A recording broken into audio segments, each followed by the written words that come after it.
Hey there, everybody. Thanks for tuning in again. Joe here, and we are live. I am very excited about what we have today. We've got, as usual, my brother Ben online, and he's helping with all of the live chat. So I would love it if you would participate. What's up, everybody? How you guys doing out there? It's exciting to see. We got a special day today. This is the all right. first That's my time. brother. Yeah, and so I'm very happy with the way this has been working out. It allows me, Ben's help has been just such a lifesaver for me as we're doing these live painting episodes, because it was very hard. If you watch back at the older live streams, you can see what a difficult task it was as I was trying to do what everybody else is doing and go live, but operating the live chat by myself while I'm painting. And so it's been a lifesaver to have Ben looking out for everything that you all have to say out there. And once again, I appreciate you guys tuning in. So we're going to flip over to the painting so I can talk about what we're doing today. And Brian, you can say, hey, from the studio. We've got the ever so helpful Brian that just comes and volunteers his time for me here. Hello. I offer him lunch when we're done, but he says, no, man, it's cool. I just like him. One of these days we're going to get Brian paid real good. All right, how's everybody doing out there? Let us know. That's right, everybody. Where you guys at today? Where are you chiming in from? We'd like to hear from you. Yeah, absolutely. Okay, we're putting some paint on the canvas, and I just want to make make sure you guys let us know if there's any audio issues. We do rely, since this is live is messy, we do rely on you to let us know if there is anything that seems off in the audio. And so, I think we're doing good, but just in case, if anything seems off, I'm making sure my video and my audio is on, and we'll continue here. I am painting a sky. You could have guessed that I'm painting a sky. So this is pure white. And so I don't spend a lot of time. It's hard because of my style of painting. I don't have a palette right up here with me where you can just see every time I dip into the color. But, if I let Brian zoom down to the paints here, you can see that I've got here. We'll go back here and give you a minute to show my pile of paints. Down here where I'm dipping into, I've got all my primary colors. I don't have anything pre-mixed. And so I like on these live, public, what do I call it? Is it a lesson? Is it a demo? Is it a show? But when I do this, I like just creating from the primaries. And then what we're going to do from here on out is make a more calculated, slower paced lesson that is available for the paying members at muraljoe.com. So if you ever choose to do that, now I'm not hiding any information from you. I just want to slow it down for the people that are looking for more of a lesson and maybe not as much of a show. So right here, what I'm doing is creating a red stripe in the sky, because this is the bottom of the sunset. I say the bottom of the sunset because I think of the sunset as a three-dimensional, like, I don't know if you guys ever had those layers of Jello, were you able to get down there and see you got a good shot? We saw you. Okay. Look at me. I'm trying to micromanage. Stop. Don't do that, man. Well, actually, while you micromanage, you want to explain what that what Mary is referring to as a orange doodle bob on your table there? Orange. Oh, that's funny. All right. Yeah, orange doodle bob.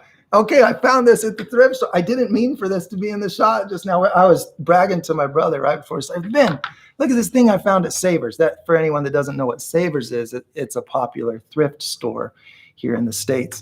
And so I was like, this is the coolest thing. 7 colors of paint I could put in this. I just found it in the toy aisle. And it's rubber. I can do this to get all of the dry, crunchy paint out each time. I think it's going to work great. Maybe I'll use it on this project. I don't know. So I put it here just in case. Oh, it's fun to look at too. If you don't use it, Orange honeycomb right there. And Doodle Bob. just It's what an orange people doodle tuned bob. in. Hey, to look at your cool. I would love it if somebody could tell me what that thing is. I actually don't know what it is. Is it for popsicles? Does it make a kind of a strange muffin or cookie, or is it for mixing paint? Is that what it's for? I don't know what it is.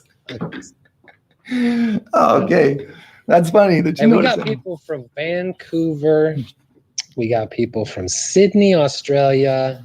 We got Italy, Atlanta, Sweet. Georgia, Sacramento, California. I mean, Oregon. Nice, Prescott, man. Thank you so California. much, everybody, for tuning in. All right. We are cruising. It's great to see all you guys here. We're excited. Phthalo blue. If you were using it in a tube, this would be phthalo blue. Look how it turns real turquoise when it hits that light color. It's that white. Greece. We got one from Greece. That's that Mediterranean watercolor there. Hey, all right. We're doing sky. This is, in this painting, what this would be is the shadow of the earth. That's what this blue strip is. I see you out there in Long Beach. Hey, Ben's from Long Beach. All right. We got his hometown represented.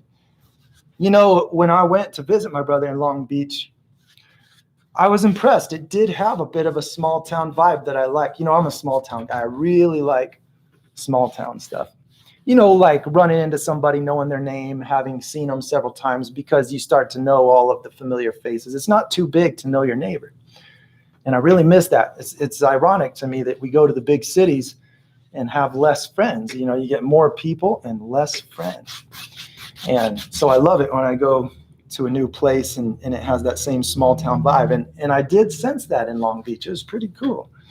You know, you could go to we went to a little what was that restaurant, Ben? We went to on the corner there. Probably stopped on down at the Cocoreños. Yeah, man, it was Grabbed cool. ourselves some veggie burritos. Yes, and that waitress stuck in my memory because she had no problem with just saying whatever came to mind, like we were next door neighbors or something, like we had already talked. That's potholder. That's potholder. We got to give love to potholder. Oh, you knew when I said that waitress. Yeah. You need to go to potholder in Long Beach. Anybody? Okay. I really enjoyed that. I enjoyed that a lot. So what I'm doing here is I am creating what I would describe as the spectrum that creates a sunset, projecting across the sky the reddest color. Now, it's not the kind of spectrum that real distinctly separates the entire rainbow, but I believe that it is a spectrum because I believe the colors are getting separated for a similar reason that I'm not going to try to get into something overly scientific at the moment, but the gradient I'm creating is going to have most of the red. Pink, I'm adding a lot of white because I want a nice light sky. And then as it goes up, I want it to red, orange, yellow. I want it to get closer to yellow. But in a sunset, it never really reaches green. I mean, maybe it gets greener. Maybe if there's some special phenomenon, you'll see green. But generally speaking, we don't see on a daily basis a green stripe above the yellow. It just goes to the yellow before it disappears. So we'll put just a touch of yellow because to me, this is what makes it look like a very natural sunset. We start at the bottom where it's most red. It moves towards yellow as it goes up. Now, to undo that green effect, the yellow hit my blue colors, and that is something that happens all the time. And anybody that has watched my videos knows what I'm about to do next to get rid of the green. Maybe I shouldn't say anybody who's watched my videos, but certainly anybody that's been to a workshop. We use magenta to kill the green. I could use red too in this case, but magenta is money for killing green. You just put it on green and it's gone. Purple works too, Something that's on the purpley red side really works nicely. Oh, somebody get that. It's green only when the aliens show up. Yeah. What Chef Asbury says. Nice. So I add just a little bit of that purpley red, and look, it just kills that. And now I have this nice faded kind of orangey color. But can everybody hear that phone ringing in the background? I don't know if you're hearing that come through. Oh, yeah. Phone's ringing. We got commerce up and running. Everybody's trying to be the fifth caller. We've got many. Joe headquarters. We are giving away a painting. Yeah. We're giving away this painting. at the end. Yeah, maybe we should talk about that. Yeah, stay Anybody tuned until the out end. there want this painting or what? Yeah, Let's hear about it. Come on. I'm curious if we should give this painting away today or maybe. Yeah, you might want to see what we're going to paint. You might want to see what we're going to paint before you put a lot of effort. Yeah, we are assuming that anybody's going to want what you're painting right now. Yeah. Yeah. Okay, the next color I'm going to put in my gradient is gray because I want to fade from yellow toward, I'm going to say toward blue. But going toward blue does not mean adding blue when you're working with paint. This is a sky full of light. Light doesn't mix like paint. So I got to use gray because that way, I'm not trying to be rhymey. It just happened. I'm just that good. I can paint people got it. And talk and rhyme. I use gray because that way it doesn't turn to green. You know what I mean? Oh, man. I am a dad. Just so you know. I believe that's in the category of dad jokes. Someone out there is embarrassed to be my family at the moment. Okay, so I want this gradient where this rainbow color is just barely touching the yellow as it goes up. You know, the yellow doesn't show much. It immediately starts to overlap. The yellow light and what would be green starts to fade and get too dark to be seen as it overlaps, and there's a layer of blue behind it. And so up here, I can start putting the blue. Now that I've got enough gray in there to stop it from turning greenish, I can put a little bit of blue in there. That was just getting rid of some paint right there. And so to really make sure it doesn't turn green, we use magenta. So I just put a dab of magenta. And I want to make sure it's getting darker as well. You know, I got to be mindful of darkness as well as the color. I really want to pay attention. So, Joe, how did you make that? Epitome's asking, what color did you add to make it gray? Did you add black? Black and white. That was it. Simplest way to make gray is just black and white. And I did add the yellow, if you remember, adding yellow to the top of that strip. Just a touch to get that little bit of yellow. And maybe that's more yellow than I want, but I'm going to live with it. You know, it's okay. It's going to look fine in my painting. So this is the way a sunset separates. So where you would see, if I were going to put clouds, I don't need clouds in this picture, but where you would see the most red colored clouds would be at the lowest altitude. Where you would see the yellowest, and oh man, that picture that's been floating around the internet, the storm chaser, if one of you out there know what I'm talking about, I know somebody does. There's this cloud that just looks like an explosion of color. It's like a supercell. And man, I just had to take a moment to say that was an awesome example of the highest altitude being the closest to yellow, the lowest altitude being the reddest. And that's an easy way to remember how the sunset works. And so I can always do a believable sunset by putting the colors together like this, and then being sure it doesn't turn green when I'm putting my yellows in by working in the magenta. All right, I'm ready.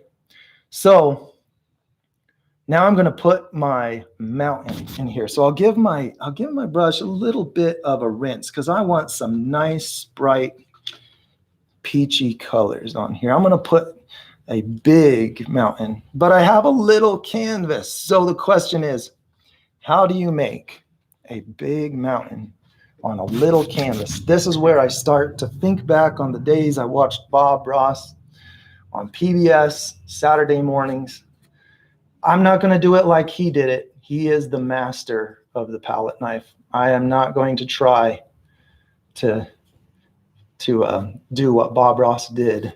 Those magic moments with the palette knife where he in seconds made epic mountains. But I have learned a pattern that was the end results when he used that palette knife. And I think this is going to be very helpful to you if you're trying to create the look of large things.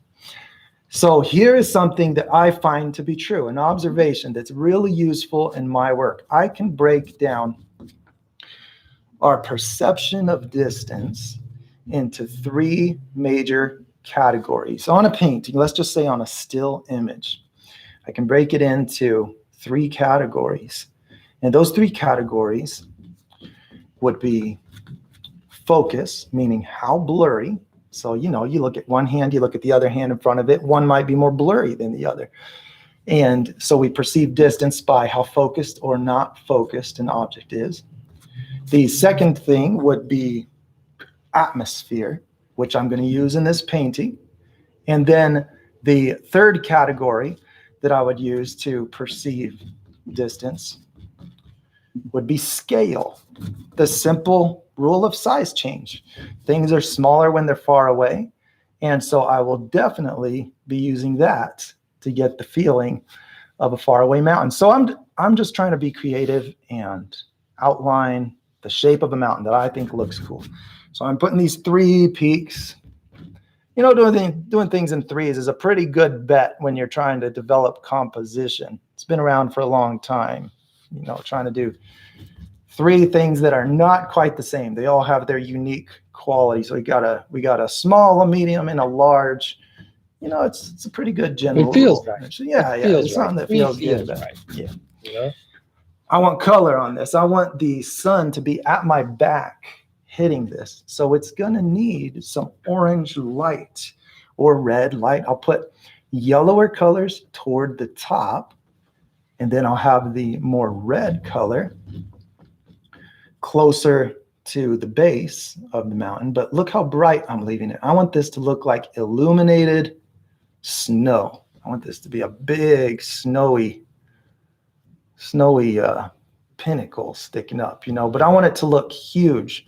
So the 2 elements, I talked about scale, focus, and what was the other one I said? What was the other one? Scale, focus. I'm painting and I'm having trouble collecting my thoughts on Detail? No, that's scale. Atmosphere. Atmosphere, that's it. Thank you. Scale, focus, Ooh. Atmosphere. I'm going to be using scale and atmosphere in this. But what I won't be using is focus. Some paintings I could go loose on the detail in the background, like a tree, like a canopy. I might blur out the background in order to make the closer lower leaves look really up close. It works great. It's a great trick. And a tree full of branches, excuse me, I'm talking faster, thinking faster than I can speak. I might blur out the more distant branches in order to make a few close branches pop out with sharp lines. So I'd make them unfocused. If I want them to be further, I'd make sharp lines across. So in the same way, I can demonstrate for you right now what I'm talking about focus. You can see that this sharp edge of a mountain outline looks closer than the sky, because the sky is a gradient with no sharp edges. The mountain is a sharp edge outline, and that immediately pops it to the layer in front of. Now, it's a very 2D outline, but it looks closer altogether than the sky because it has sharp edges. It looks like it's in focus while the sky is just a gradient at no particular distance. It doesn't really even have a distance defined. So that would be the power of using focus in a picture, but I can't in this picture. The sky is not blurry because it's unfocused. It's blurry because it's a soft, misty sky. All right, I love those colors. I say thank you out there for bringing this up, everybody. Hit that like button. Subscribe to this channel. I mean, that's what helps us deliver more of this to you. That's what puts Joe in that seat in front of that canvas and paint his heart out for you guys. So click those buttons, man. Tap them away. Smash it. We appreciate that. All right, good idea to mention that, Ben. Thank you. He always thinks of those more practical things while I got my head in the clouds. Well, you know, it's hard. It's hard to think about much else when you're scaling the side of the epic. Yeah. What is this? Thrice Peaks Mountain here? What is this? I don't know. Okay, we're going to put this mountain in. Now, for the same reason that this goes down to blue, I'm going to put that same shadow at the base of this mountain. So we'll go like this, move this red upward. And really, you know, I'm thinking, well, since this is closer and I'm looking up at it, Closer means bigger. That means the base of this mountain gets taller, which means that this blue stripe that is the shadow of the earth needs to be higher right here, but it's snow. It's snow. It's not just empty sky. And so it's going to actually be lighter. So I think that this is a good thing here. We're going to put white, and we're going to put a little bit of magenta because I don't want a green color. And we'll put more, but I want to make sure that that blue is higher up on my mountain than it is on my sky. Just a very subtle thing that I can pull from nature to cause this mountain to look closer than the sky behind it. You know, just one of the little things. If I were to miss that, it wouldn't ruin my painting, but I sure do like the effect that it has. So see how I brought this shadow up, those blue colors. It doesn't have to be the same darkness, but bringing that shadow up and putting that light way up there, I think really helps. Peggy's really loving these colors. You got any particular method to your madness with these colors? Or oh yeah, it's nothing but method. Yeah, and we are going to get, man, I love getting into the more detailed version of the lesson on the website, you know, but I find myself destroying my voice and talking too fast when I try to explain everything here. But I do want to say as much as I can possibly say on this. I'm just using this red at the moment to kill the blue, but really what I want is blues down here. This goes down. So like I said, you know, we're making a sunset projection. It's projecting from the other side of the sky that would be at my back across and onto this mountain. And it's making a shadow right here where there's no sunset light hitting this because the sun's going down and the horizon is blocking it. So this would be the shadow of the earth right here on this. And you can see this on tall mountains. You can just go, especially on these more orangey colored mountains. I just love that contrast. So today's a special day. We're gonna Joe's gonna do a lot of talking. He's gonna paint an awesome picture, and he's gonna tell you a lot of things about how he's able to paint this. And toward the end of this stream, he's gonna finish this painting up, and he's gonna drop a question on you guys. Yeah, that's it. First person with the answer to that question. Yep, that's all this jibber jabbering he's done all day here. First person to put that answer in the chat is going to receive this painting. We're going to send it in the mail. Send it in the mail. If you're outside the continental 48 here in the States, then you're going to inquire a little shipping, but here in the States, we're just going to send it to you. So pay attention. Yep. And you might take home this little 3 Peak mountain piece here. That's it. So we're going to give you an email to get in contact after the show's over, you know, and you'll be, whoever wins it on the live chat, you'll be sending an email to info@muraljoe.com so that we can get mailing information and work out whatever details need worked out to make sure that you actually can receive the picture. Now I'm putting another mountain in the distance just because I want depth in my picture. I need these to look far away. And so in order to make these mountains look distant and epic, I want layers. You know, I want to have a layer in front of a layer. I don't want to have everything looking like it's just all happening on the same plane, you know. So I'll make this just light enough that we see it in front of this. And the reason that would be dark, let's just say it's in the shadow. Let's say the sun is blasting this way and that's in the shadow, but maybe just maybe it has a little bit of light on it. And I think that would be just fantastic. Let's put a bit of white, just put my primary colors on there. I feel like we could go a bit heavier on the red. That yellow is a bit heavy. Let's just do a little dibby dab right there. Okay. And then we're going to go like this, put some more white. Because just in that one spot, just that one little spot, there's a little bit of light peeking through. Like that. See? Just a touch of it right there.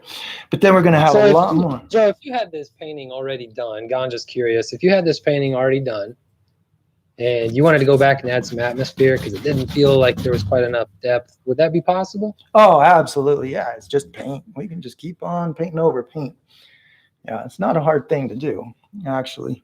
But it is a matter of being certain of the colors that need to be in place in order to achieve that effect. So I don't want to understate the value of the research, the understanding. Okay, now what I'm going to do is put shadows.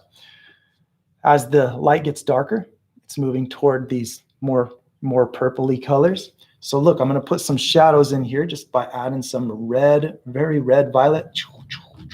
We're going to put some valleys in here where maybe there's some pinnacles shooting up. Maybe see, I've got the shadow over here. So I'm going to put the right side of this as I'm going to, I said that wrong. I'm going to make the right side of this more shadowed like this, just by putting that red violet that I just mixed right over here on my canvas. I'm going to put that on the left side, and then we'll put little little dibby dabs of it in here. And then what I'll do with each one of these little spots here is each one of these little dibby dabs, I'm going to blend the upper side of those. I'm going to create tiny gradients in my picture, and this paint is just barely wet enough still, just barely wet enough. I'm going to lighten this one. I don't love the way those turned out. So I might need to remix some of my lighter colors. So let's give the brush a little rinse and see if my paint is still wet enough to So when blend. you're doing these things, Peggy's curious. Do you plan out what you're going to demonstrate? Oh, yeah. You just go. No, I'm not going to lie to you. So I planned for the show. I painted the first one just today, just this afternoon. And I painted it just as quickly, if not more quickly, because I was being less careful. It's just, I'm going to show it to you. It's right over here. Could I bother you to step over there, Brian, and grab me that painting on the floor? And that is for the purpose of not wasting time, making the show as interesting as possible, because you can kill a lot of time by changing your mind. And so I've noticed that the time that I waste when I don't have a good plan, this is where we're going. How do you like that? But I'm going to change it up a little bit. So the time that I waste in the planning stage is just unnecessary for the live stream. Somebody out there is going to say, no, we want to see the process. I already see it come. Some people like seeing the creative process. So I'm taking a lesson from Bob Ross and coming prepared with the idea. But that doesn't mean that we don't add any spontaneity to it. We can still be spontaneous. But I did do planning, to be fair. And I have a lifetime behind me of studying. So I'm constantly looking at the world around me. I don't even take photos anymore. I've spent so much time analyzing what makes the pretty things that I see. I guess if I see something that's really new that I've never seen, it's worth taking a picture so I can try to learn it. But the reason I don't take photos is because it allows me to just enjoy what I'm looking at more. And I'm confident that I can use the knowledge that I've spent a long time trying to gain to piece together. I just look at the pieces. When I see something amazing, I think, I see the pieces. I see the shadow color of the clouds. I see them organized. So it's really the composition I'm taking note of, and that I can remember and just paint later. So Roma. Okay, Roma. Vix. You'll get it. Roma. We're going with Roma. Roma has a interesting thought here. Always in awe when you are creating a view by just 4 or 5 color strokes. Like, what is it that it is about a few strokes and you've got the look? You're talking about Bob. He always did that so good. Yeah, exactly. And that is one of the more powerful things to realize, is the word I'm looking for, as an artist, that the essence, the experience of seeing the object is not in the detail. We use details to give us more information about what we see, if we don't see it right away. But I would say, think about it. How quickly do you know what you're looking at most of the time? It's just most of the time. So capturing the essence of something happens very fast in the larger and the larger details. So understanding, the question I always ask when I'm looking at something is, what is the pattern? What is the pattern that's making me know that this is water, or it's fire, or it's snow? What is the pattern that I'm seeing? You know, that's what I'm after. You got some water down there off camera you're dipping your brush Oh yeah, into? absolutely.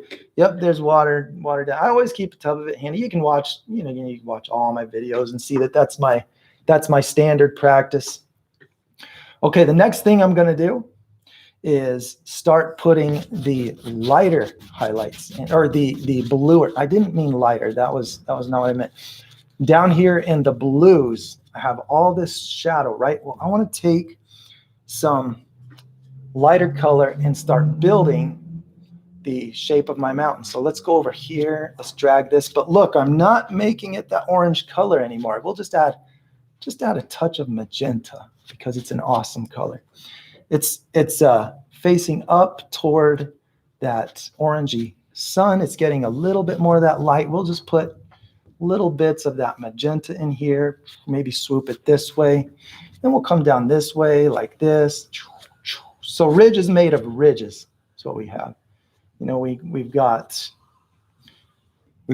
ridges going this way. We got a light side. We've got a light side here. And so I can do these little ridges going up to the peak of the bigger ridge, you see, and it's just darker and darker highlights in there. But I want to be careful not to make them too bright. You can get real excited as an artist and go too bright early on in your picture, so that at the end you are unable to add highlights because everything already is a highlight. So if you highlight everything, then there is no highlight. So keeping your light as dark as possible while you're working is valuable. I'm painting snow at the moment, so I planned ahead, and I'm trying to very strategically keep the color as dark as possible, but still bright enough to look like snow. We're going to get into that in a lot more detail when we do the private version of this. So yeah, we do live streams as well, where members at muraljoe.com can show their work. We can give feedback live. You know, it's like being in a room with Joe as he is painting with you. That's something that we can do now. So yeah. If you go over to muraljoe.com and become a member there, expect that that's what we're going to be doing for you guys. There's already some live streams in there. Check them out. There's a wealth of material that goes really far in depth about all these concepts, but we can get even closer to you and your specific needs when you're a member. So check that out. Yeah. All right. Thanks, Ben. Yeah, it's been, I've noticed that's something that's needed. There are people watching for different reasons out there, you know, and so while some people are looking for the finer details, others are getting bored if I dive too deep into that. So making the public show here and then doing the private lesson after, I think is going to be a good balance of the two things. Hey, let's talk brushes real quick. Melanie wants to talk about brushes. You always use a big brush? You go to a little brush? No, I actually meant to use a smaller brush. This is a good time to switch to it too. Here, let's switch to a smaller one. Thank you for telling me. I do like to always use this particular style that is skinny this direction, wide this direction. But you can see I've got contractor version that's not great for smoother details because it does leave streaks, as you can see. This one won't leave nearly as many streaks. I'm glad you reminded me because I just forget about it while I'm painting.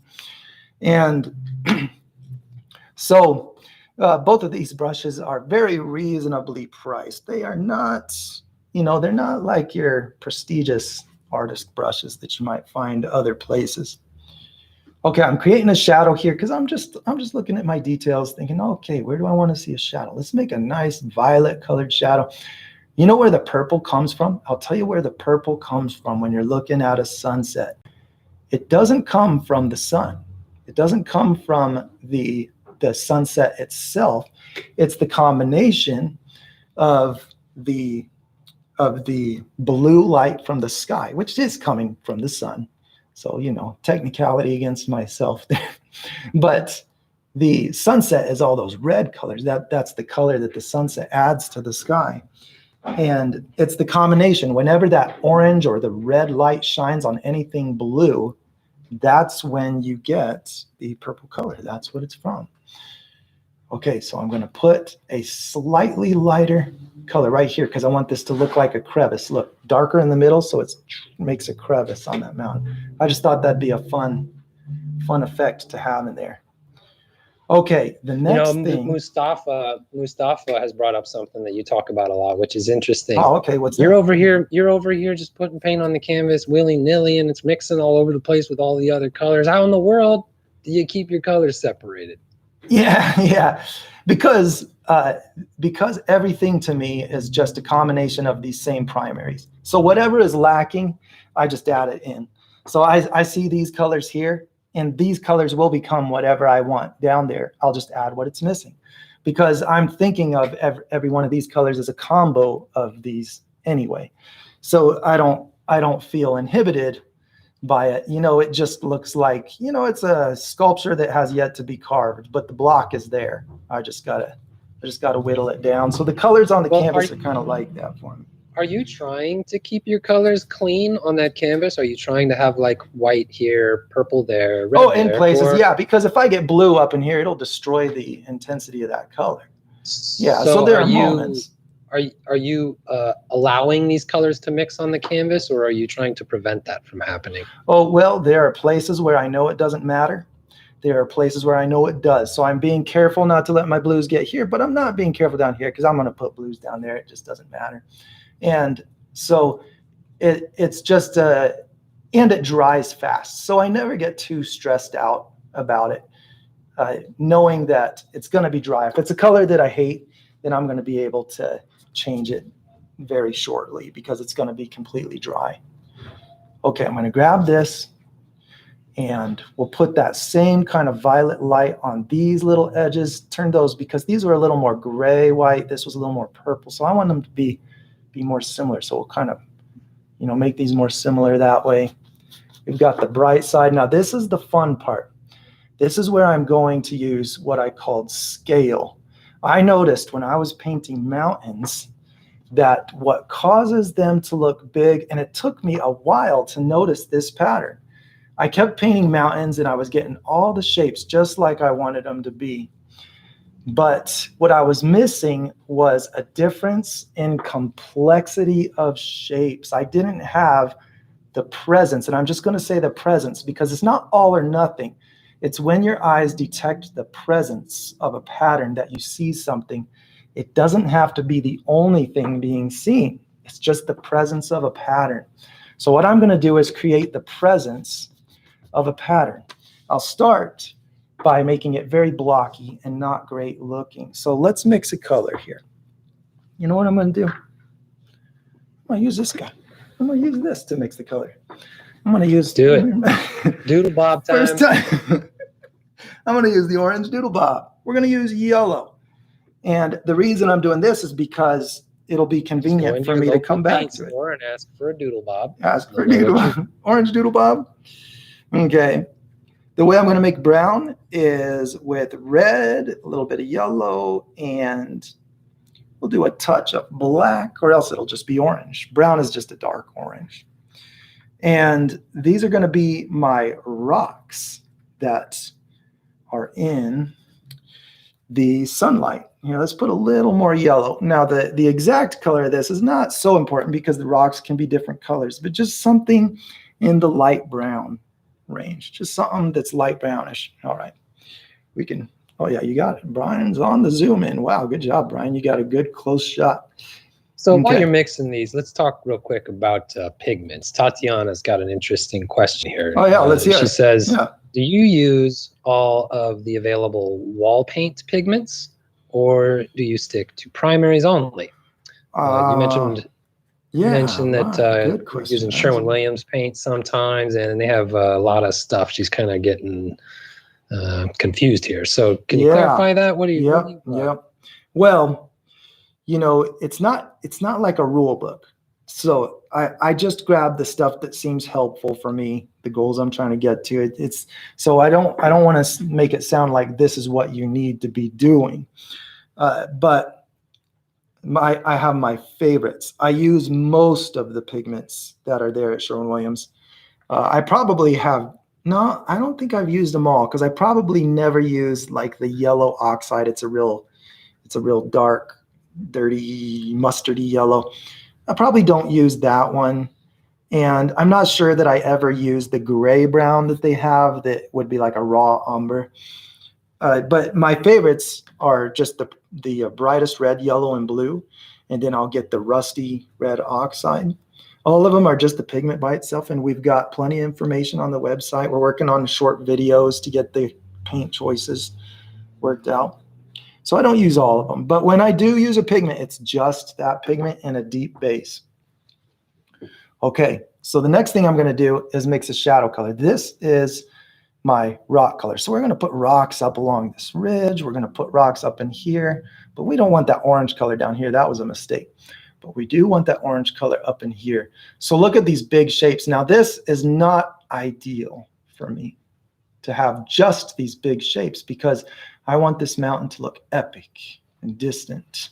And if I just have dots of this everywhere, I've got a problem. It's really not getting the effect that I'm after. So I need the presence of a complex and tiny pattern in order to create the feeling of distance that does not exist in the foreground. So before I go any further, here, let's put a few of those on there. We can just do little dots because there can be giant boulders that are showing through the snow. You know, let's just put a few of them in there. A few right here, put a few speckles in here. And so a lot of people will look at this and say, oh, what did you just do to your picture, including myself? You screwed it up. Oh, I think you screwed it up. It's disturbing. It's disturbing. I mean, your picture, your mountain just got chicken pox, dude. You got to remember, you're giving this painting away at the end of the day, all right? You don't need to screw it up with chicken pox. Good thing I'm giving it away. Yeah, right. It's a good thing. Okay, now red and black. This is the color I want. Sorry, my hands are shaky. I'm jiggling this thing. So red and black, and I will add some white because we want atmosphere. I have to save my pure black shadows for the foreground. So we want lots of white. The main goal on this color is that it is a lot more purple and it's a little bit darker than the color I just now mixed. So a way to get a very gray violet is to add red and white to a black. That's a real good shadow color for dirt, for red rocks, orangish colored rocks. So we're adding red and white to this. This is going to be a really interesting experiment to see how this rubber doohickey, what did we call it? What did we call this thing? There's an orange doodle bob. Doodle bob. It's according an to Mary C. Yeah, it's not. It's not the yellow model. It's the orange doodle bob. Hey, so John the artiste wants to know, like the username. You know, you tend to have your color darken a bit when the water-based paint's dry. Okay. Right. Okay. So how do you know when you have the correct value, if it's going to change color by the time it dries? Well, because the relationship between them all doesn't change a lot. So I get used to mixing it lighter than I want it, but I also can rely on the color still holding its relationship with the other colors because all the colors are darkening except for the whites. The whites are the only thing. And, you know, white pigment won't really get darker when it dries. It's the one exception. And so there's not really a problem with them darkening. And just repetition, working with the colors, is really helpful for anticipating what it will darken down to. So I'm just anticipating what it's going to end up looking like. Okay, rocks. So the rocks are much more of a brown, dirty-ish color right here. So I'll work some from primaries, but I got two colors mixed here that I think are going to work well for me. So we're going to do shadow color wherever there's already shadows on my mountain. So maybe a little shadow here, maybe little shadows here, but we still have the problem of scale. And so let's fix that. Let's grab the bigger brush, and here's a trick that I'm going to use to get more complexity in my shapes. I'm going to just hammer this brush We're just gonna get it all flared out, and we'll grab some of the lighter color. And here, let's just dab some of it off. There we go. We're gonna get lots of complex shapes here, just barely touching, maybe ridges across.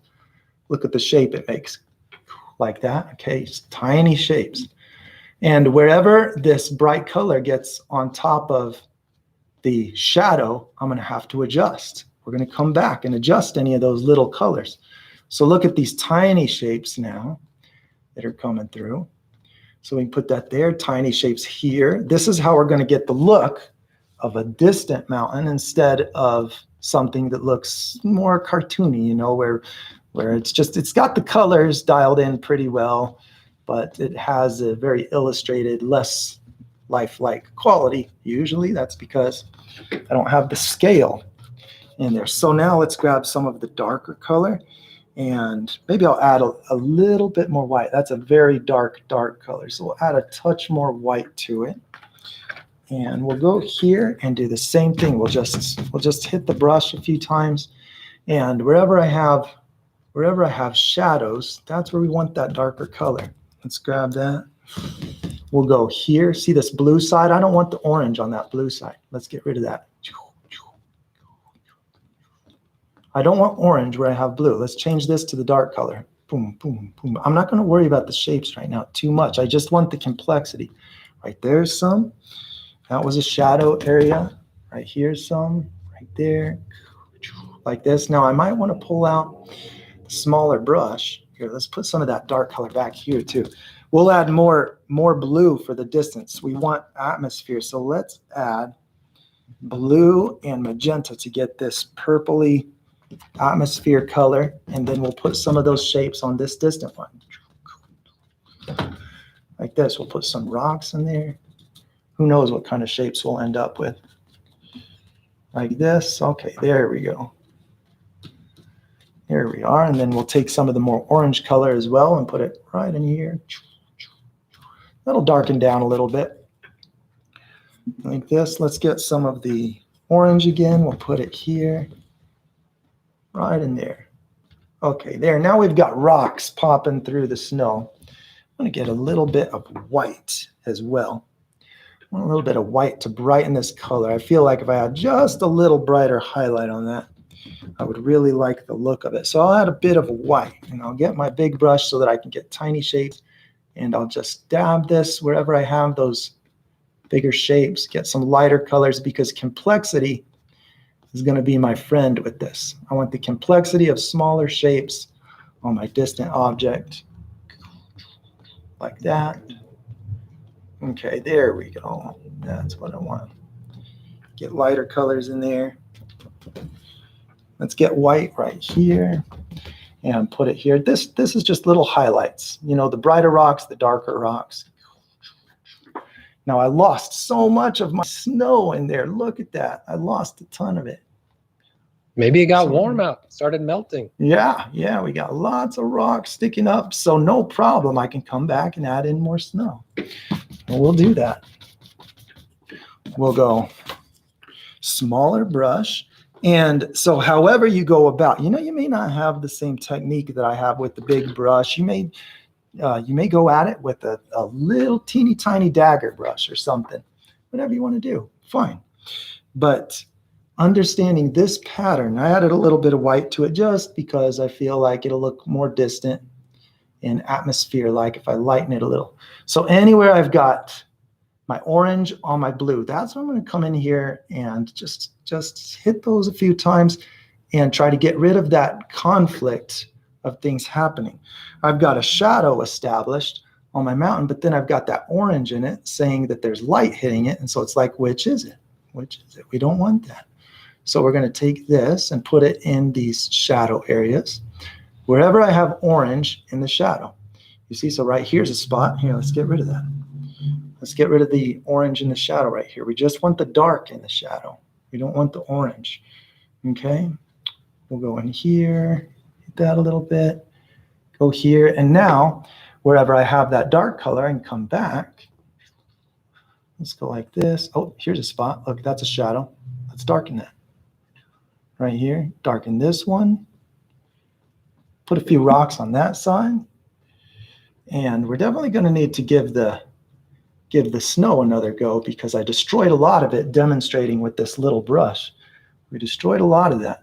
But you can see the pattern just starting to take shape as we're starting to see the look of these rocks. Here, let's go down here. Before we go up here and mess with that, we'll just let it dry. We'll just let it dry, and then we'll go back at it with some snow, light, and shadow. But the presence of the tiny shapes is very important to me. That's what I want to see, just the presence of those tiny shapes. I'll get some bright orange, and I'll touch. We'll highlight these rocks. It's not bright orange. It's just brighter because this orange was more of a gray brown to begin with. I just added a bit of white to get some areas, just a few little spots. That one's pretty all right there.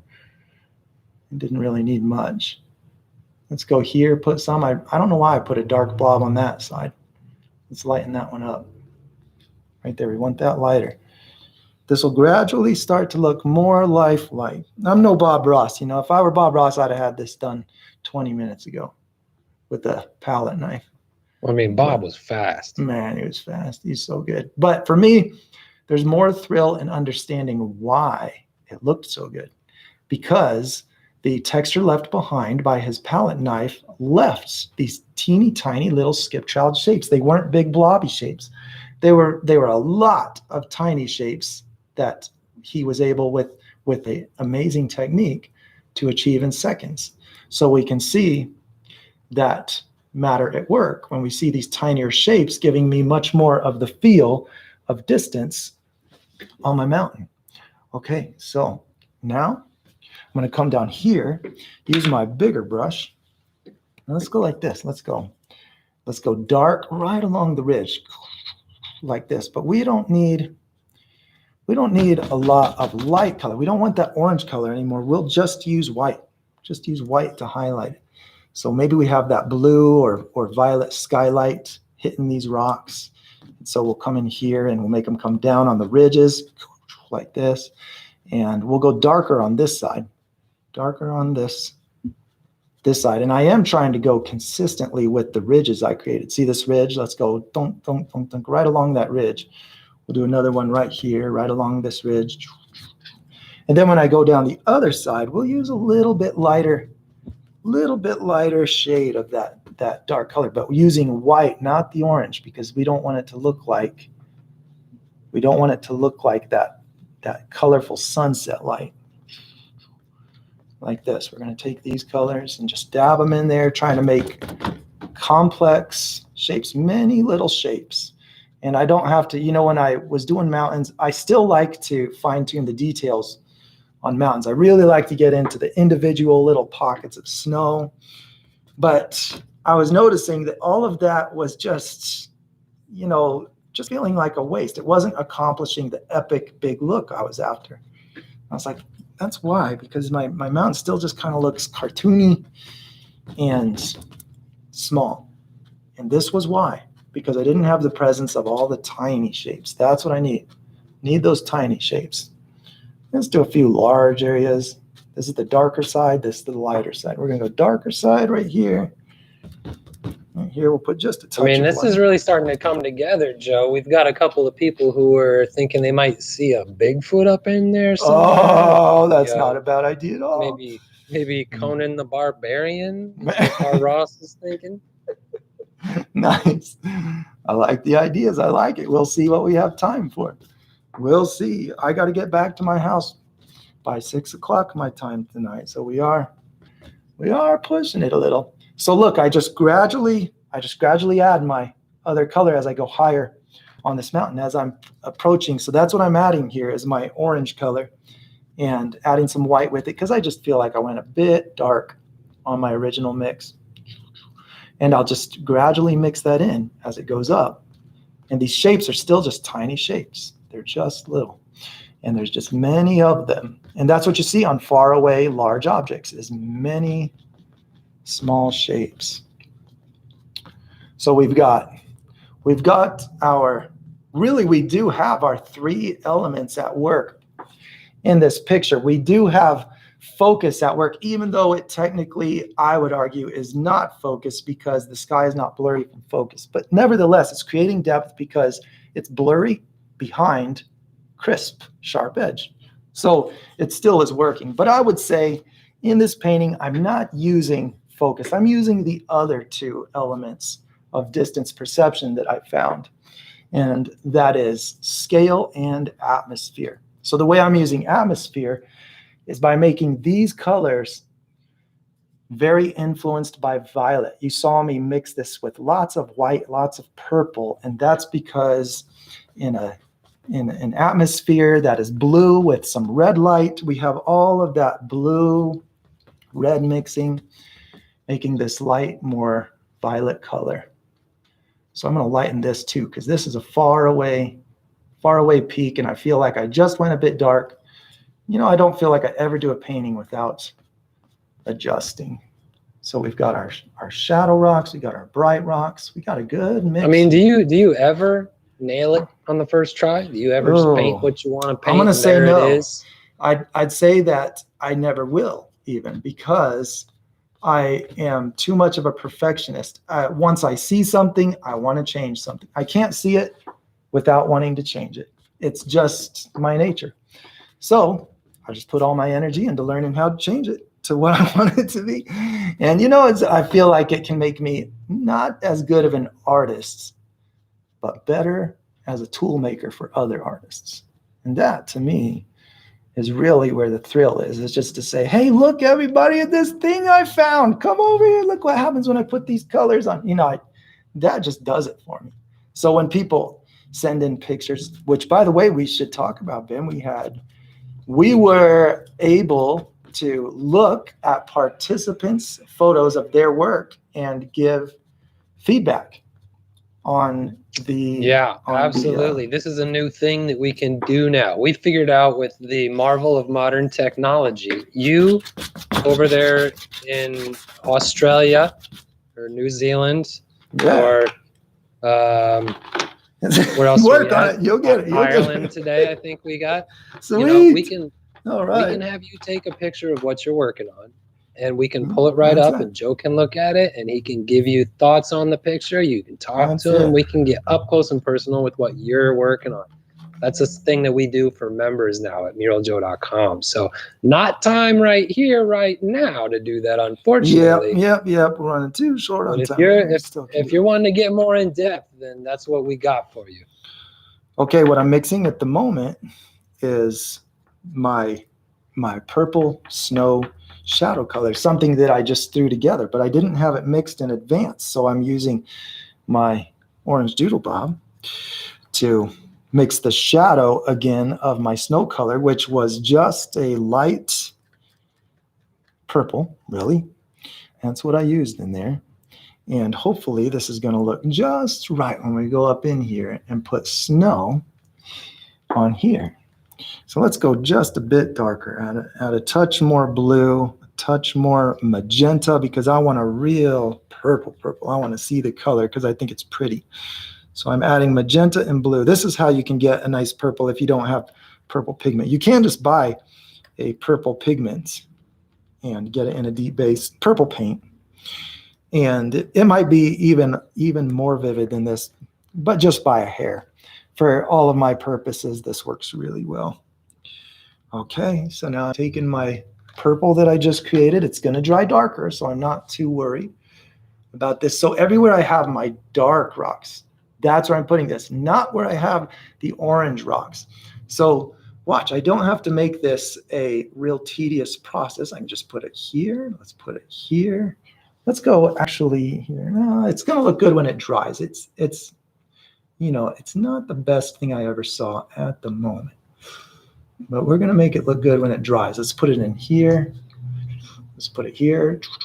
We got little dabs of snow coming down here, right on this side, maybe just coming down this edge. Wherever I have orange in the wrong spot, I'm going to hit that with this color. Let's add some more of little more of that magenta in there. We'll put it here. I've got some rock shadows right in here. See these? And they've got orange on them. And I don't want to see the orange in the shadow. having that shadowy snow, because that gives me this real 3D look on my mountain that I'm after. Okay, here we have some darker colors. Let's put a little bit of that shadow right in here, like this.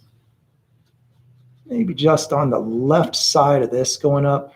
So I'm being mindful of what's already there. I'm being mindful of what I've created. I've set it up with shadow and light side. I've got my two colors with my rocks. So now I'm developing my 2 colors with the snow, and I'm just being careful to put the snow wherever I have these dark shadowed rocks, because that's where it's really going to look good. It's going to tell the same story that the rocks are telling, that it's in the shadow, it's in the light. It's going to say one of those things. So I don't want to see my dark color on the bright peach color, and I don't want to see my orange on my snow shadow. I want to keep the shadow with the shadow, the light with the light. So it can be a little bit boggling for the mind when you're first approaching this, like, where's the light, where's the shadow? I'm looking at all these colors on here, but you can get used to it. You can go through and get used to it. So now do I have, look, see this? I've got a dark shadow rock on top of a bright snowy. It's not that it couldn't happen, but by identifying as many of those as I can and surrounding them with the snow shadow, it just makes this look like more of a cohesive 3-dimensional object. It goes together. So let's go in here, do the same thing, put the shadow color with the shadowed rocks. We've got the shadow. This is our snow shadow color. I'm gonna put it in here, and it's drying darker. I put it on, it looks a little bit light, but you'll be seeing it dry darker. Let's put it in here. Let's go like this, put it in here. Oh, I like the way it looks in here coming down. Let's break some of this apart. See, I have shapes in there that I don't love, but now they're looking better. Yeah, let's just get rid of those. Just make that cover. Mary says that the mountains remind us of how small we are. Oh, nice. Love that. That's why I like the ocean too. Same reason. I love that. Yeah, feeling small is actually a relief. It's for me, it's the reminder that it's not my job to fix everything. I don't need to go around policing the world that's doing things wrong in my eyes. It's not my job to fix it. I don't have to fix it. For me, that's a comforting thought. I think for people that want more control, it's a disturbing thought. So I guess it's just whatever you're after in life. So you can see I am being a bit of a perfectionist as I work this. And what I want you to see is that this gives us a method for the madness. You don't have to guess your way through the insane amount of working your picture. I'm putting the shadow with the shadow, the light with the light, and I'm making tiny shapes for the distant objects. And that allows me to build this big and distant looking rock as opposed to a close and big one. So now what this picture is needing, we're going to get to it real soon. How are we doing on time, Ben? What are we doing? We're an hour into this awesomeness. Yeah, and we got some more time. Okay. Just want to take this moment to remind everybody that if you like what you're seeing right now, please tell YouTube, click that like button, because the more times people click that like button, the more this thing gets out there, and the more we get to do more of it. So all right, cool. Definitely hit that like button and subscribe and all that stuff. Do all the things that every YouTube ever is trying to say to do. We need all that. Good call, Ben. Thanks. He's good at remembering that stuff. It's true. We have to remind, how many times have I not hit the like button? Not because I wouldn't, but because I just forgot that that's a helpful thing to do. Yeah, it's a thing. We live in tandem with computers these days. So we got to remember that we got to tell them what to do.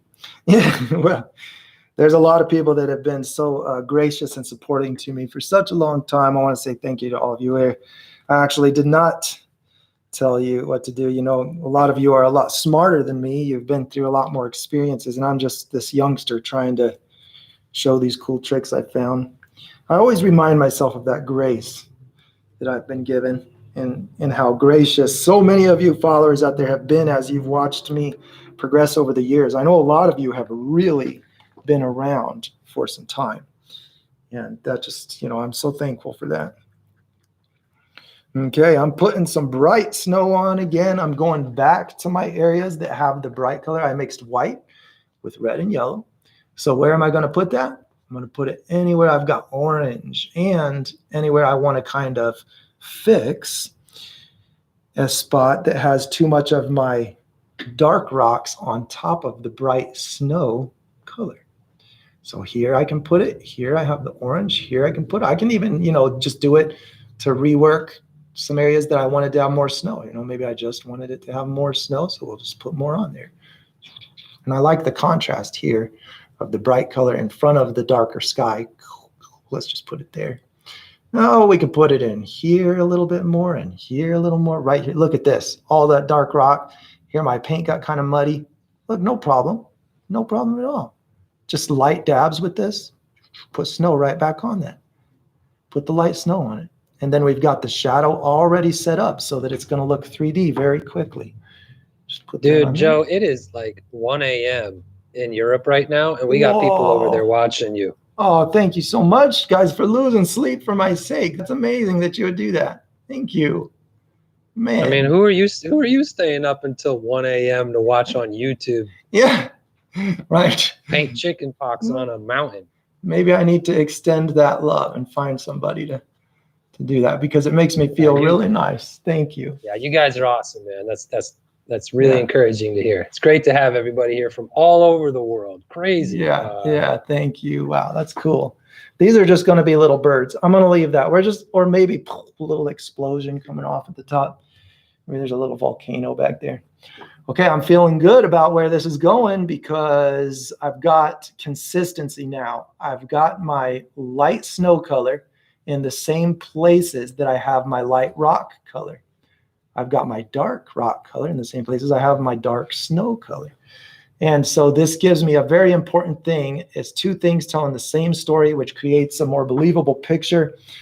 And then I have complexity to my shapes. I have teeny tiny shapes. And it's not just teeny tiny shapes, it's the presence of teeny tiny shapes. So when I paint a picture, the way I paint it from imagination is understanding right at the beginning the criteria that I need in order to create the look of a particular thing.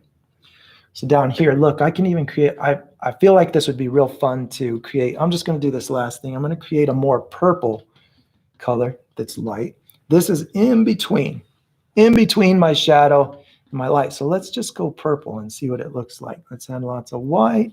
Maybe, let's see what that magenta looks like. I have the feeling that this is going to be a sweet spot. If I put it right in here between the blue and that light orange, I'm going to put it right in here. Wherever I have these intermediate tones, this is meant to be snow right here, right in between the two colors. Just put it there. But I want to put this. I got to be careful not to put it right where I have dark shadows. I don't want it right there. I'm just going to put it in between. Just little touches to really transition this color down into the shadow. This is a big mountain with a big shadow of the earth. I don't want a sharp line there. I want a more smooth transition. There we go. That's all I needed, just a little bit.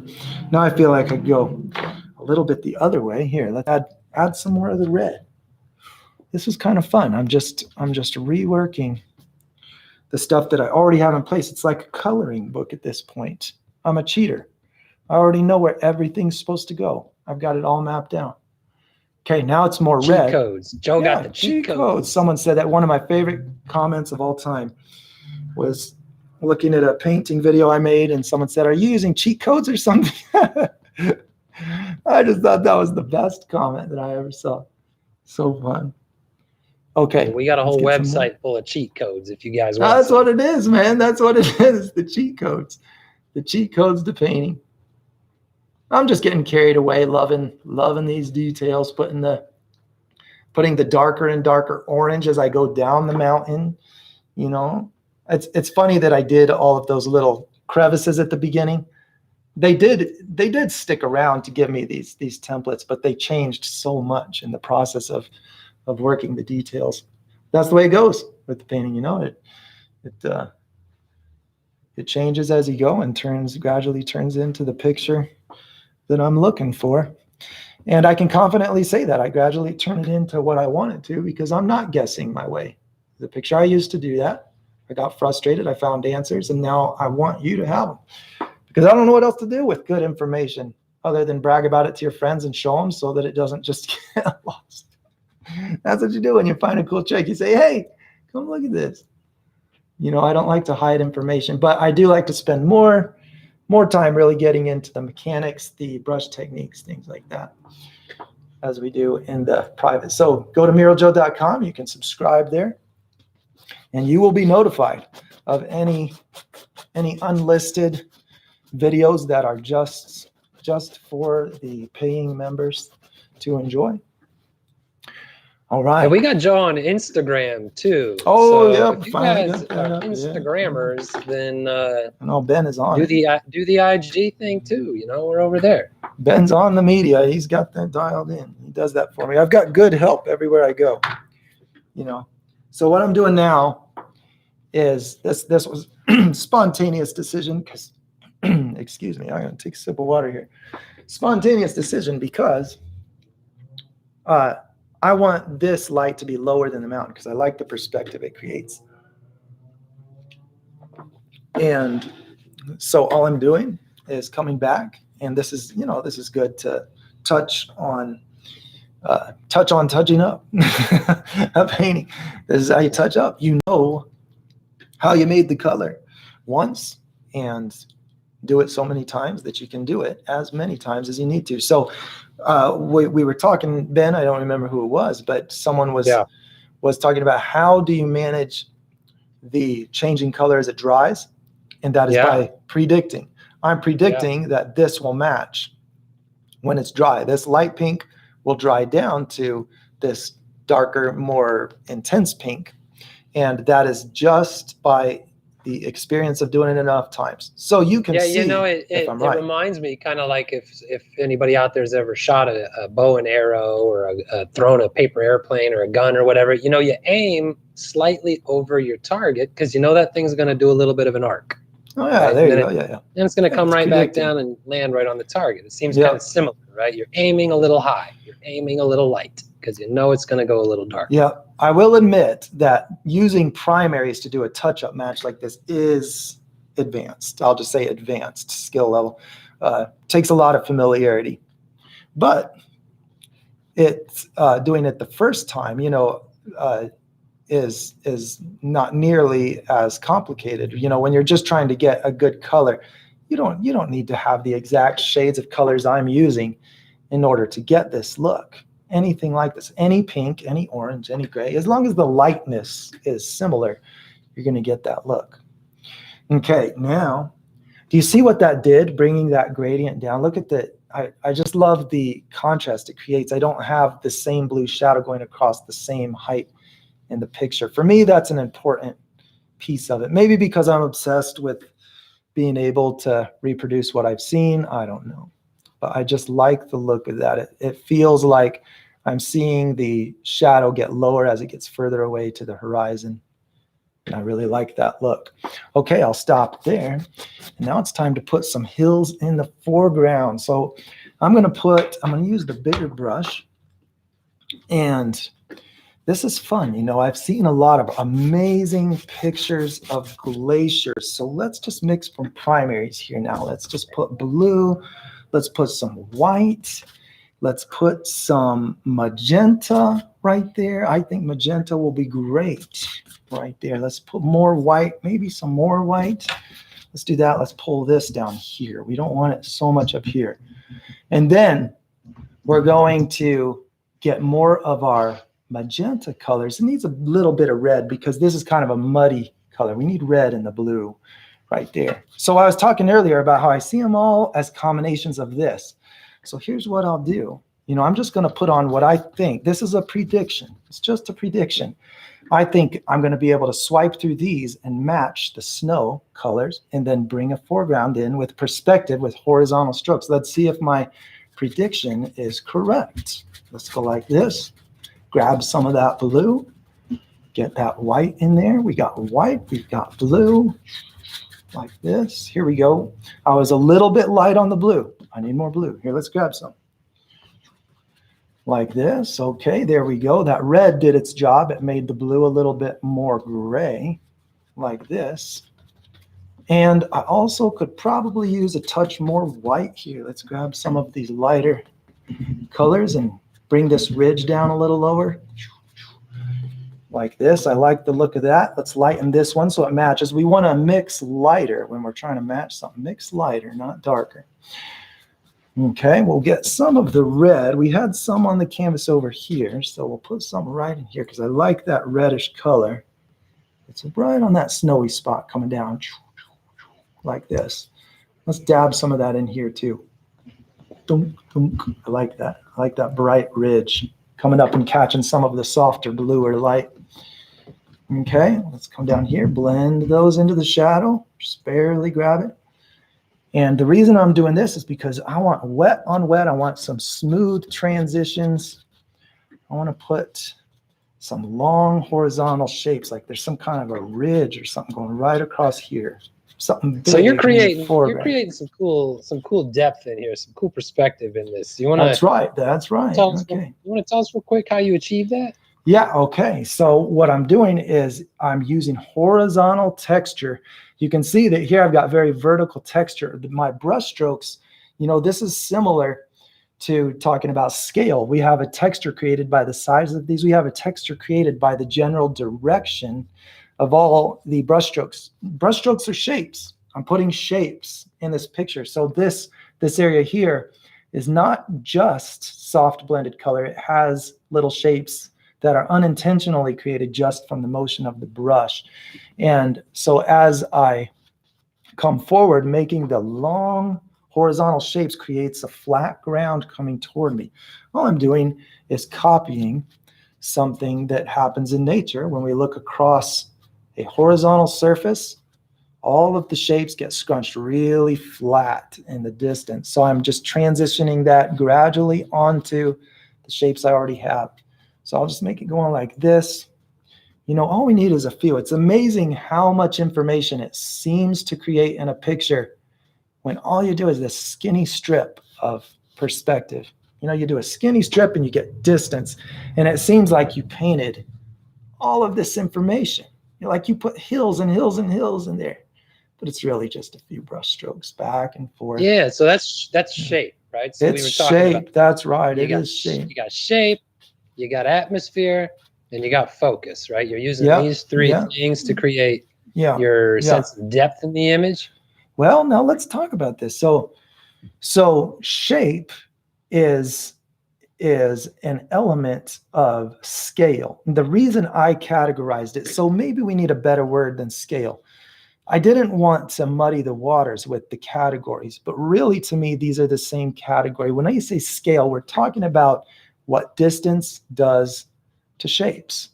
So distance is causing the height of this to change more rapidly than the width of this to change. So this is a very distinct pattern of shape. However, it's caused by the changing scale of height, by looking across the surface. I tilt my hand like this, and everything gets flatter, flatter, flatter. All the little wrinkles in my old skin, you know, gets flatter, flatter. The shape is changing.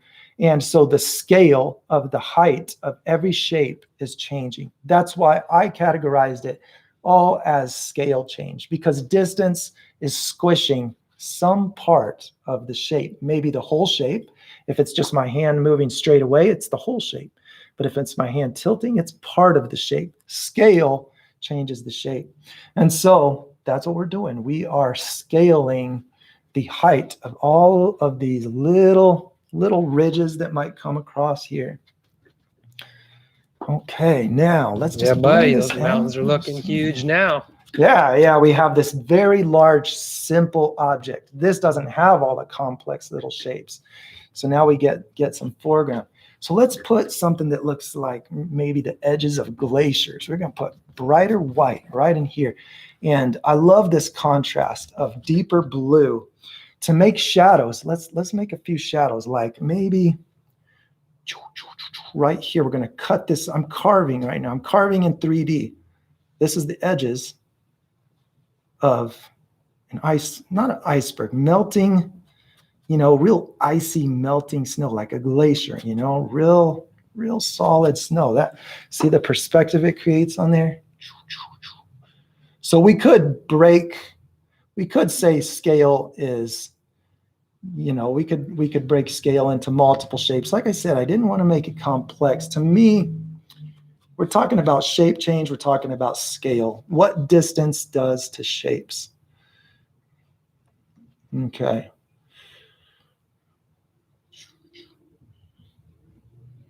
Maybe I need to throw a fourth one in there. The jury's out on that one. I feel like, the changing changing perspective. So maybe we should call it angle. Maybe we should call it distortion. Maybe just call it perspective. Maybe we do need a fourth. Maybe we do. Jury's out. So I am using that one. I am able to use that element, whatever you want to categorize it as. I'm glad that I didn't title this video 3 things. The 3 things. I'd end up eating my words.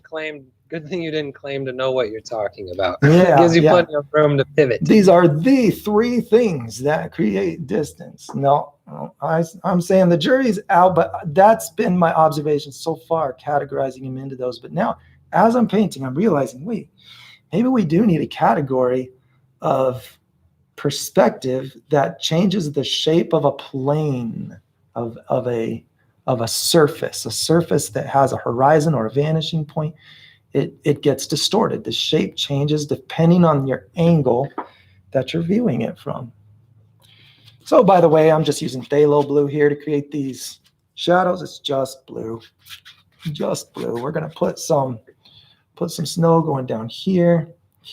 And we're gonna put some bright white right at the top of this.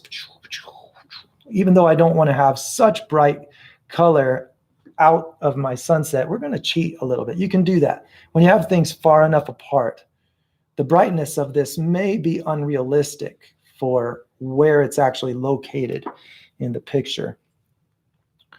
But we can do that because it looks cool. Okay, I'm just creating little divides here, and then I'll do something fun. You can create shadows. Watch this, pure black. Pure black is a great trick to pop something forward. We're gonna put some breaks in this, like that. Just with the very tip of this brush.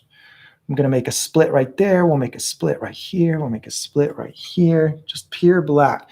As long as I can surround this black with blue, it's going to look like crevices in the snow. You wouldn't think that you use black to paint snow. People are afraid of dark colors to paint an illuminated picture. But black can be your best friend trying to get the look of light in a painting.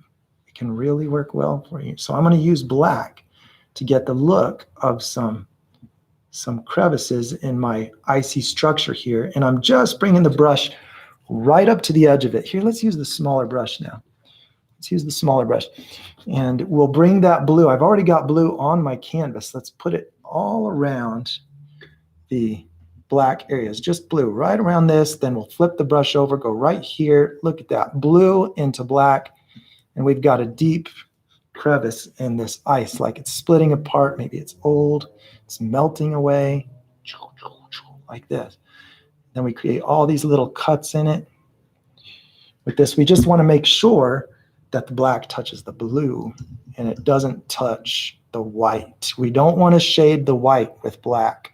We shade the blue with black in order to get that look. So we got to make sure that the white moves to blue before it touches the black, like this. All right, we're going to create lots of little shapes. Gene says that they love adding black to blue and red. Okay, cool. Yeah. Okay, nice. Yeah. Okay, now I'm going to put more little swoopy swoops in here. Dark at the top, light at the bottom. We'll create a curve that goes shadow on top, light, creates this kind of a 3D shape. So if I take blue, for instance, put it right here on this spot, watch. Dark at the top, and then I take pure white, and I put it at the bottom, and then I blend the middle.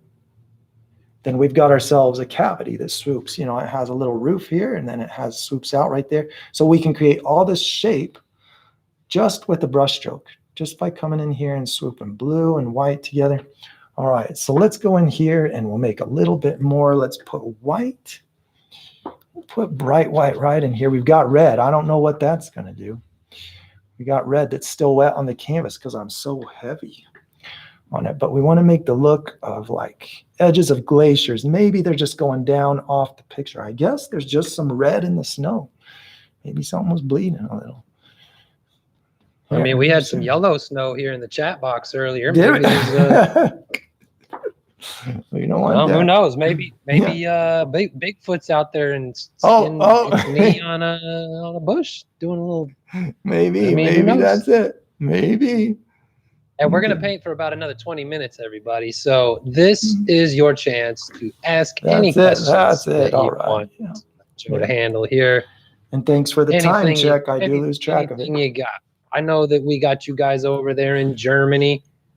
In the middle of the night drinking coffee and watching. We got people over there in Sydney waking up and having coffee and watching. And we got people over here on the West Coast in the U.S.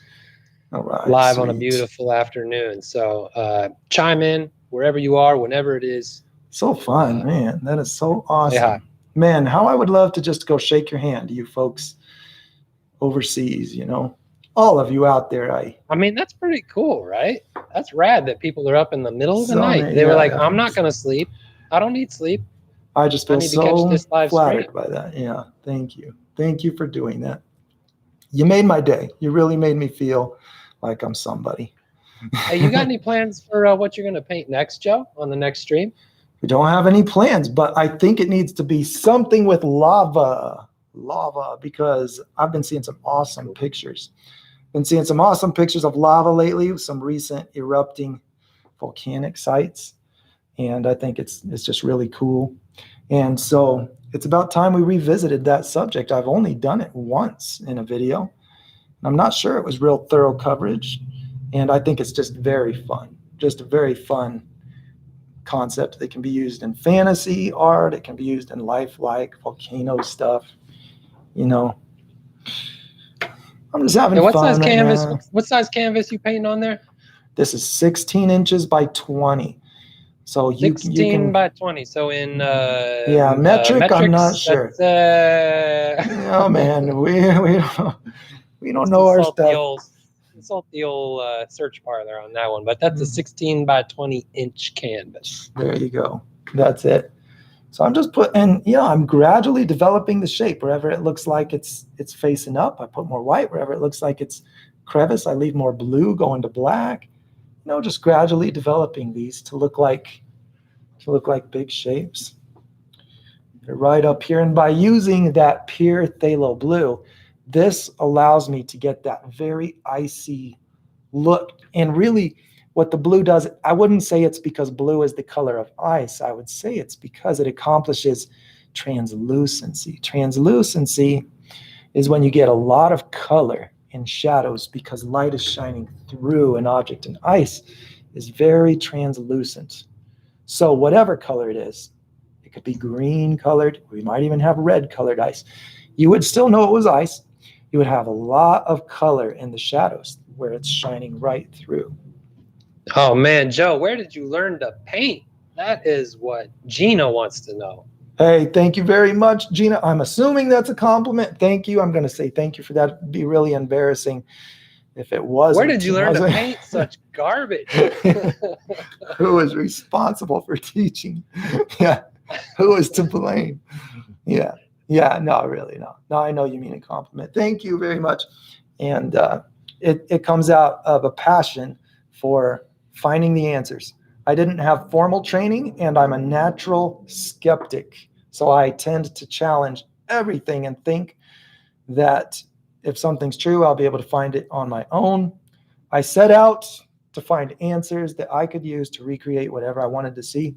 Always had a passion for being creative and making things, but when I set out to be a muralist, I found myself often at a loss for answers. And that frustration led me to be a lot more of a researcher than in my humble opinion, more of a researcher than an artist, really, because I just found such a thrill in being able to find the answers to how I could create something. I just thought, wow, it's so cool. There are patterns all over nature. I can find those patterns and use them to just Bob Ross. I can just Bob Ross whenever I want to.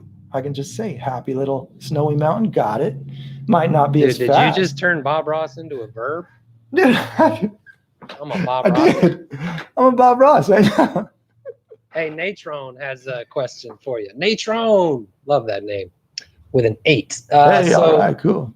Wants to be reminded of your halves and doubles rule. Are you using any of that? Oh, yeah, right. Well, now so I think that I probably boggled a lot of minds by using too much math in art when I developed that. It still is true.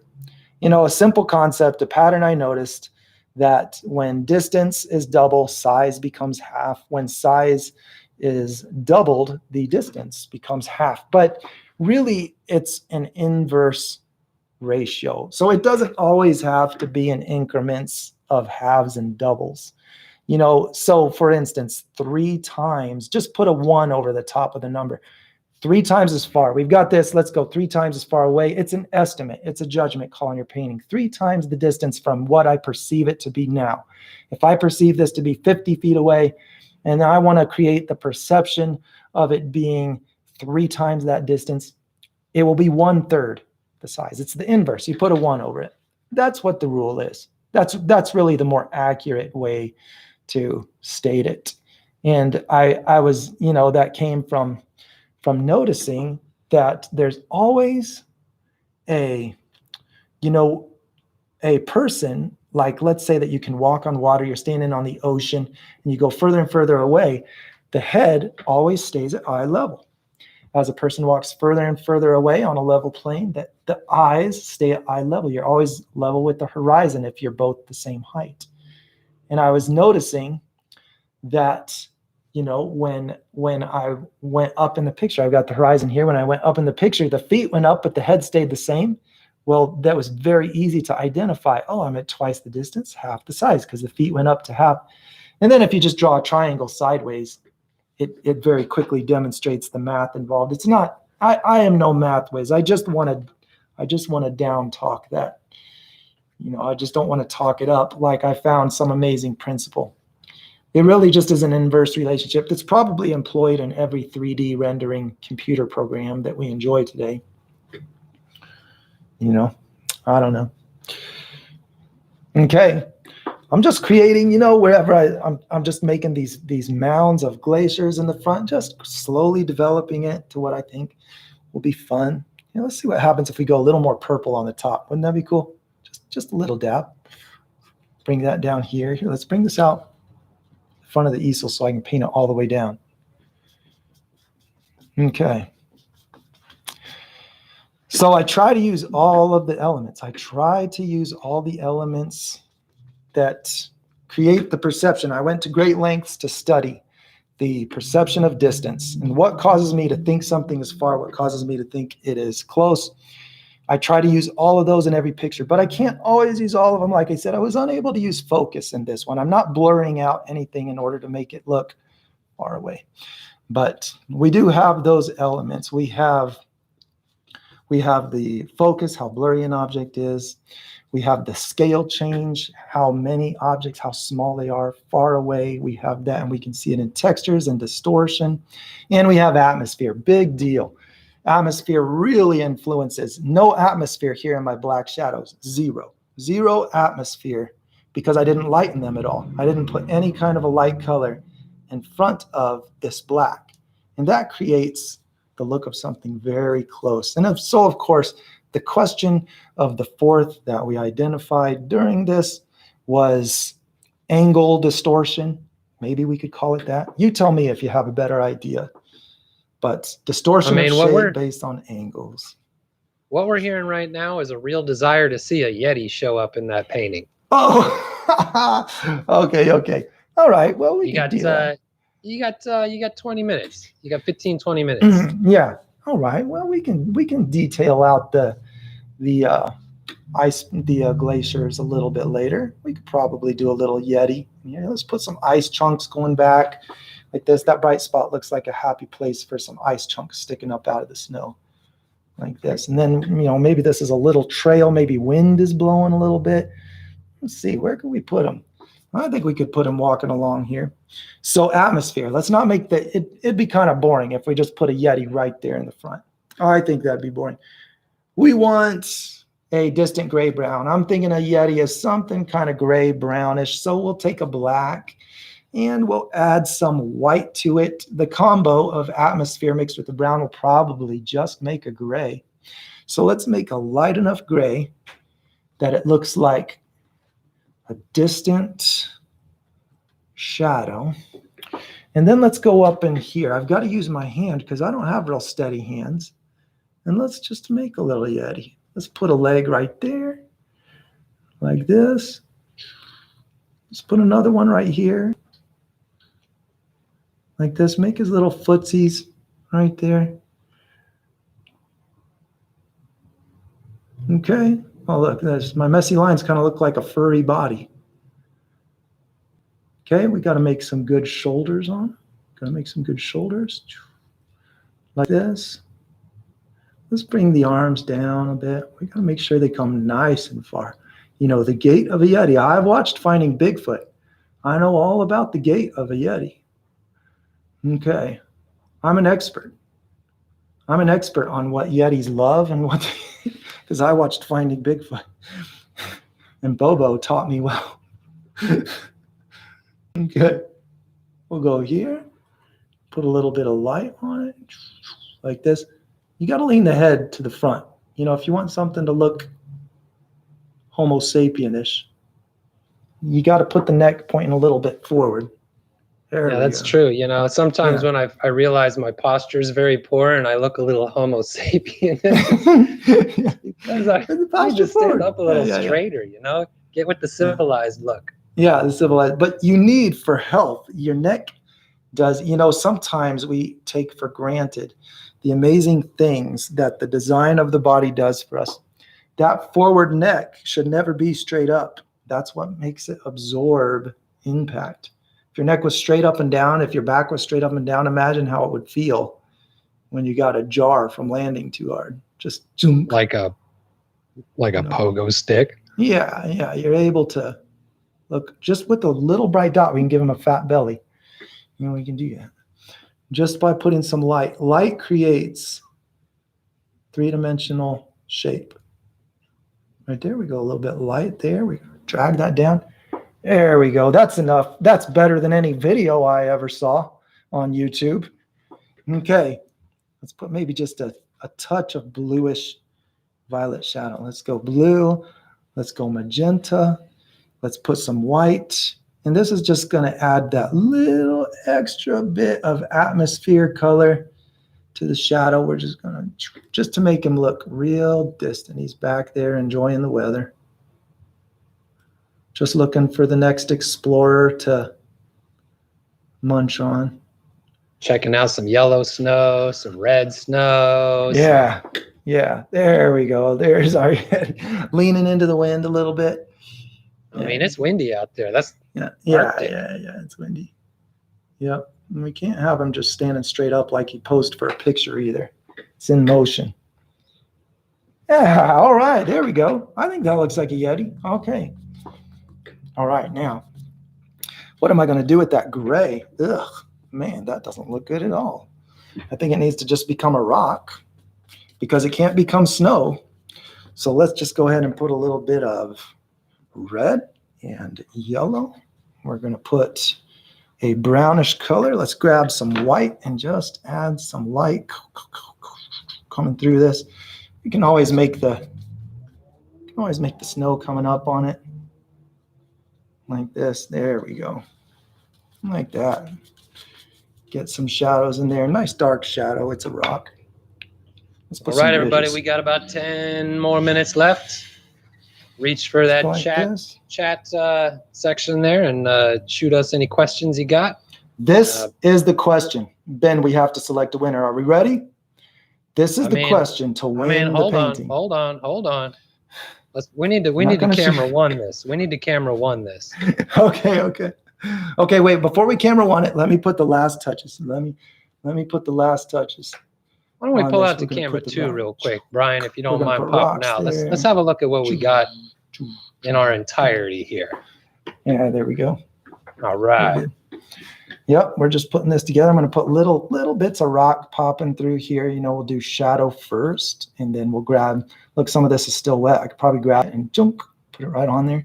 Get a little bit of white.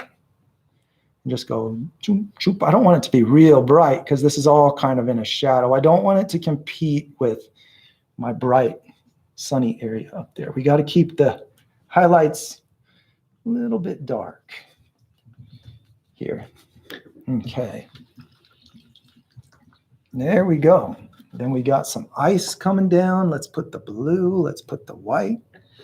Ice coming down onto the rock. It's just melting away. We want nice dark shadows on the edge where it's just coming out over the rock like that. Got to have a shadow where it starts to melt. Let's put some light areas where maybe it's still got little patches of ice on it. Little bits coming down right here.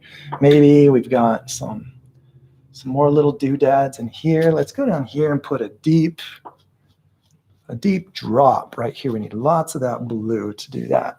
Hey, do you ever seal your paintings? Oh, yeah, definitely. Good question. If you want to seal a water-based painting, I recommend water-based polyurethane. And, you know, especially for something interior, for exterior, I don't know. Sometimes I feel like you should just plan on having to redo it in a few years. There's really no sure way to keep it from fading and weathering. But a clear coat does buy you time, makes it last longer. And I do seal them sometimes, especially when it's requested. So you can seal it with a water-based polyurethane. And there are many different brands. If you just ask someone at a paint store, hardware store, hey, do you have any water-based polyurethane? Well, you know, sometimes people aren't trained to know what that is, but that's what you look for. Okay. All right. Well, it's time to camera one this thing real quick. Okay. Go ahead and flip it, Brian. Flip us over to camera one. I'm just going to scramble. Don't let me forget to sign this too, okay? Don't let me forget to sign it because this is going to someone. This isn't just going to the pile. All right, everybody. So we are gonna give this painting away. All right. One of you in this chat right now is gonna get this painting. So everybody, get your fingers ready. That's it. We're gonna get your fingers ready. Get your little cursor in the little chat box. That's right. Yeah. Okay. Be the first person to type this answer. The answer has been mentioned 3 or 4 times during this show, and the question is this. What was the element of distance perception that I was unable to use in this particular painting? All right, you got it? What was the category? What was the category of distance perception that I discussed not being able to use in this painting? It's one word that I used. I used one word. Bell Bolser. We have a winner. All right. Congratulations. Whatever that username was. Bell, you are the recipient of this painting today. Sweet, sweet. I'm so glad you won it. Good job being fast on the trigger. All right. Shoot us your mailing address, your name to info@muraljoe.com. info@muraljoe.com. You got it. All right. We have to shut it down. I want to remind you that we are going to do this again on the next Tuesday. Right, Ben? I don't want to say something that's not true. We're going to do this next Tuesday, same time. We got that right. And we are going to provide an additional lesson on this that is private so that a lot more questions can be answered and where I will view any projects that you are working on. If you subscribe, become a paying member, which you can cancel at any time. I'm not offended if you just sign up to do one lesson and then go. You can do that and you will be notified of the live show. We will cover the same content and give you the opportunity to dive deeper, ask lots of questions, get them answered. Okay, we've got to shut it down for now. We all have places to go, families to get to. And so I want to say thank you very much. I'm excited for Ben. Tell me that username again of our winner. Bell Bolser. Bell Bolser. Congratulations, Bell Bolser. I'm so glad you took the time to watch. I thank you for being a part. and the rest of you as well. Thank you so much for being a part of this fun thing. We'll see you guys again next time. It means the world to us that you guys made the sacrifices all over the world to be with us today. You guys are why this is happening. Thank you. Absolutely. Okay.